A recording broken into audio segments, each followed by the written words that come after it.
오늘 설교 제목은 그 큐티 제목과 큐티 책의 제목과 조금 다른데요. 진짜 기쁨의 소식은 무엇입니까? 진짜 기쁨의 소식은 무엇입니까? 라는 제목으로 말씀을 나누겠습니다. 우리는 이번 주에 사무엘하를 묵상하면서 다윗과 압살롬, 그 부자 간의 비극적인 전쟁을 살펴보고 있습니다. 사실 객관적인 전력으로 보면 압살롬의 승리가 분명하게 보입니다. 그는 민심을 얻었고 젊었으며 조력자들과 함께 모략을 꾸미는데 치밀했던 반면에 다윗은 그저 쫓기는 노병에 불과했습니다. 날개가 꺾인 독수리요, 이빨이 빠진 사자와 같은 신세였습니다. 그러나 어제 본문을 통하여서 우리는 전쟁의 승자가 누가 되었는지를 확인할 수 있었죠. 누구였습니까? 바로 다윗이었습니다. 아버지 다윗 왕에게 반역하여 우리는 이스라엘의 왕이 되려고 했던 그 압살롬의 인생의 결과는 결국 죽음으로 끝나게 되었습니다. 외모가 아름다웠고 사람들의 인기몰이를 하던 압살롬은 자기의 의가 충만하였습니다. 지금까지 압살롬의 그 행적 가운데 압살롬이 하나님을 찾았더라라는 기록을 보신 분이 있으십니까? 그는 자신의 능력과 주변의 그 도움으로 인하여서 하나님을 찾을 필요가 전혀 없었던 것입니다. 자신이 사랑했던 동생 다말의 그 불행한 상황 속에서도, 또 암논을 죽이고 피난처로 도망을 갔을 때에도 그는 하나님을 찾지 않았습니다. 재판장이신 하나님께 그 모든 것들을 맡기기보다는 나의 의를 내세우며 내가 재판장이 되기를 원했던 것입니다. 이렇게 자기 의와 외모를 자랑했던 그 압살롬은 결국 그가 자랑하였던 그 머리카락이 상수리 나무에 걸려서 아주 비참한 죽음을 맞이했던 것입니다. 하나님 없이 스스로 왕이 되려고 했던 자의 결말이 멸망이라는 것을 우리에게 여실히 보여주었던 것입니다. 여러분에게 적용 질문을 드립니다. 여러분의 왕은 누구이십니까? 여러분의 삶의 왕은 누구이십니까? 한편 다윗은 어땠습니까? 왕의 권력으로 자신의 죄를 숨길 수도 있었고 덮어버릴 수도 있었던 상황이었지만 그는 나의 죄를 인정하였고 간절히 용서를 구하였습니다. 그리고 그 죄의 결과, 그 심판을 하나님께 맡겨드렸고 하나님께서 내리시는 처분을 겸허하게 받아들이고자 하였습니다. 다윗은 철저히 하나님의 편에 서기를 원했던 것입니다. 여러분, 전쟁은 하나님께 속하였습니다. 하나님의 편에 선 그 모든 자들 가운데 이미 승리가 결정되어 있다는 것을 믿으시기를 바랍니다. 소년 다윗의 선포를 기억하십니까? 사무엘상 17장 45절로 47절 말씀을 제가 읽어드리겠습니다. 다윗이 블레셋 사람에게 이르되 너는 칼과 창과 단창으로 내게 나아오거니와 나는 만군의 여호와의 이름 곧 내가 모욕하는 이스라엘 군대의 하나님의 이름으로 내게 나아가노라. 오늘 여호와께서 너를 내 손에 넘기시리니 내가 너를 쳐서 내 목을 베고 블레셋 군대의 시체를 오늘 공중에 세워 땅의 들짐승에게 주어 온 땅으로 이스라엘의 하나님이 계신 줄 알게 하겠고 또 여호와의 구원하심이 칼과 창에 있지 아니함을 이 무리에게 알게 하리라. 전쟁은 여호와께 속한 것인즉 그가 너희를 우리 손에 넘기시리라. 아멘. 어떠한 상황 속에서도, 어떠한 환경 속에서도, 또 어떠한 감정 가운데에서도 하나님 편에, 하나님 옆에 바짝 붙어 있으시는 여러분 되시기를 예수님의 이름으로 축원합니다. 섣불리 무엇인가를 해보려고 내 뜻대로 시도하기보다는 하나님께 전적으로 맡김으로 인하여서 그 시간을 기다리고 나아갈 때 분명하게 보이는 하나님의 지혜가 있을 줄 믿습니다. 하나님의 지혜를 발견하게 될 줄 믿습니다. 내 죄로 인한 수치와 그 부끄러움으로 하나님 앞에 나아가기를 어려워하시는 분들이 있으십니까? 예수 그리스도는 그 죄의 문제를 해결하기 위하여서 이 땅 가운데 오셨다라는 것을 기억하시기를 바랍니다. 그러므로 죄의 문제 가운데서는, 죄의 문제의 해결을 위해서는 하나님 앞으로 예수님 앞으로 더 가까이 나아가야 한다는 것입니다. 피부로 느껴지는 고난의 현장 가운데 있으신 분이 있으십니까? 걱정과 염려의 파도 가운데서 기가 죽어 있으십니까? 기도가 탈출구이며 기도가 답이며 기도가 역전의 근거가 된다는 것을 믿으시기를 바랍니다. 그래서 이 아침에 기도의 씨앗을 뿌리는 모든 자들 가운데 반드시 열매가 맺게 된다는 것을 믿으시기를 바랍니다. 오늘 본문에서는 이 전쟁의 결과를 다윗 왕에게 전하는 그 과정들을 담고 있습니다. 전쟁에서 이겼다라는 그 소식은 분명한 기쁨의 소식인 것이죠. 그래서 사독의 아들 아히마아스는 빨리 다윗 왕에게 달려가서 이 기쁨의 소식을 전하고자 합니다. 우리 19절을 한번 같이 읽어보겠습니다. 시작. 사독의 아들 아히마아스가 이르되 청하건대 내가 빨리 왕에게 가서 여호와께서 왕의 원수 갚아주신 소식을 전하게 하소서. 아멘. 아히마아스는 이것이 하나님이 허락하신 승리라고 굳건하게 믿었습니다. 그러므로 기쁨의 소식이 분명합니다. 그런데 요압 장군은 그런 그를 만류합니다. 다윗 왕에게는 이 기쁨의 소식이 될 수 없다는 것을 잘 알고 있었기 때문입니다. 다윗 왕에게 사실 전쟁에서 승리했다라는 소식보다 더 듣고 싶었던 그 소식은 아들 압살롬이 안전하게 살아있다라는 그 소식이었습니다. 실제로 다윗은 승전 보고를 듣고도 그 소식은 아랑곳하지 않고 그 젊은 압살롬은 어떠하더냐? 잘 있느냐라고 묻고 있습니다. 전쟁의 승리보다는 아들의 생명이 더 중요했기 때문입니다. 이렇게 기쁜 소식이 진짜 기쁨의 소식이 되지 못하였던 그 이유는 다윗이 하나님의 징계 가운데 있었기 때문입니다. 다시 한번요. 진짜 기쁨의 소식이 되지 못했던 그 이유는 진짜 기쁨의 소식이 되지 못했던 그 이유는 다윗이 하나님의 징계 가운데 있었기 때문입니다. 사무엘하 12장 9절로 11절 말씀을 제가 읽어드립니다. 그러한데 어찌하여 내가 여호와의 말씀을 업신여기고 나 보기에 악을 행하였느냐? 내가 칼로 햇사람 우리아를 치되 암몬 자손의 칼로 죽이고 그의 아내를 빼앗아 내 아내로 삼았도다. 이제 내가 나를 업신여기고 햇사람 우리아의 아내를 빼앗아 내 아내로 삼았은즉 칼이 내 집에서 영원토록 떠나지 아니하리라 하셨고 여호와께서 또 이와 같이 이르시기를 보라 내가 너와 내 집에 재앙을 일으키고 내가 내 눈앞에서 내 아내를 빼앗아 내 이웃들에게 주리니 그 사람들이 내 아내들과 더불어 백주에 동침하리라.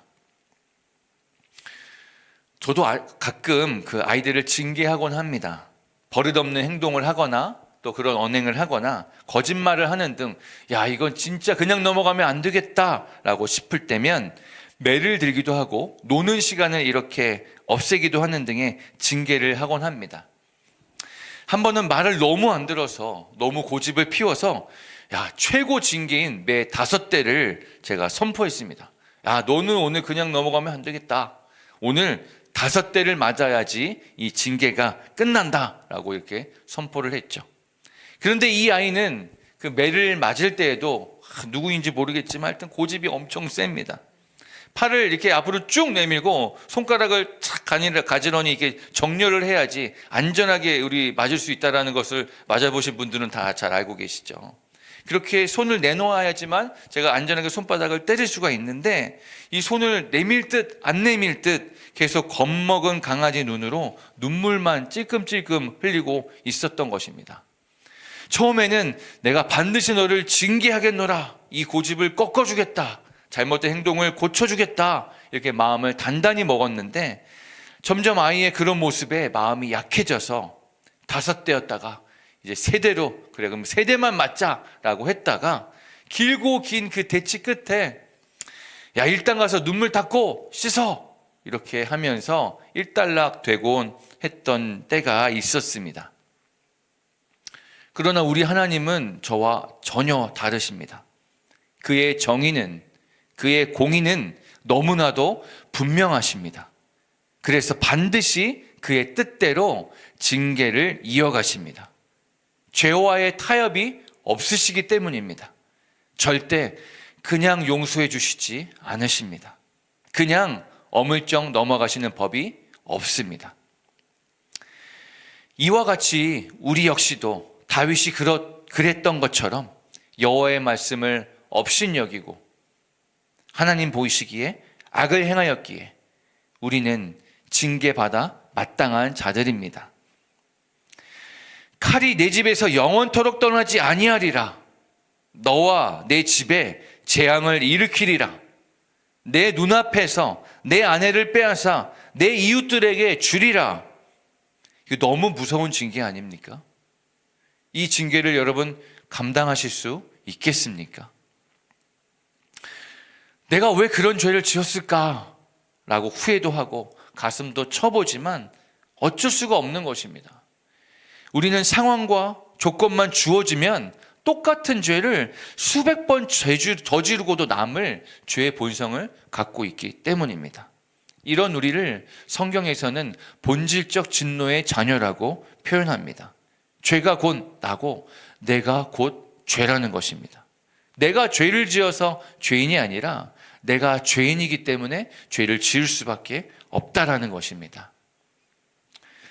난 다윗처럼 그런 음란하고 패역한 죄를 진 적이 없는데 하시는 분이 혹시 계십니까? 실제 행동으로 연결되지는 않았지만 그 머릿속에도 똑같은 죄의 그 시뮬레이션이 돌아가고 있다는 것을 부정할 수가 없을 것입니다. 또한 조건과 상황만 맞아떨어지면 여지없이 죄의 문제에 무너질 수밖에 없을 것입니다. 죄의 정의가 무엇입니까? 단순히 도덕과 윤리적으로 어긋나지 않고 법을 잘 지키는 것, 그것이 죄를 짓지 않는 것이 아니라 왕이신 하나님의 뜻과 반대되게 행하는 그 모든 것들이 죄라는 것을 기억하시기를 바랍니다. 이러한 우리들에게 유일한 그 진짜 기쁨의 소식은 무엇일까요? 바로 예수 그리스도입니다. 왕이신 하나님이 죄인인 우리를 단순히 심판하고 끝내는 것이 아니라 그 아들을 보내주셔서 우리 대신에 징계를 받게 해주셨다라는 것입니다. 죄의 문제를 해결할 수 있는 것은 예수님의 보혈을 의지하는 것밖에 없습니다. 우리가 우리의 죄로 인한 징계로부터 자유로워질 수 있는 유일한 방법은 예수 그리스도가 우리를 대신하여 징계를 받으시는 것밖에 없다라는 것입니다. 이사야 53장 5절로 6절 말씀은 이렇게 우리에게 말씀하고 있습니다. 그가 찔림은 우리의 허물 때문이요 그가 상함은 우리의 죄악 때문이라. 그가 징계를 받음으로 우리는 평화를 누리고 그가 채찍에 맞음으로 우리는 나음을 받았도다. 우리는 다 양 같아서 그릇 행하여 각기 제 길로 갔거늘 여호와께서는 우리 모두의 죄악을 그에게 담당시키셨도다. 아멘. 다윗은 아들 압살롬의 죽음 앞에서 내 아들 압살롬아, 내가 너를 대신하여 죽었더면이라고 통곡했습니다. 다윗은 대신 죽어주지 못하였지만 다윗의 자손으로 오신 예수 그리스도는 실제로 우리를 위해 죽으셨습니다. 그리고 부활하셨습니다. 이것이 인류 역사상 그 모든 사람들을 만족시킬 수 있는 유일한 기쁜 소식입니다.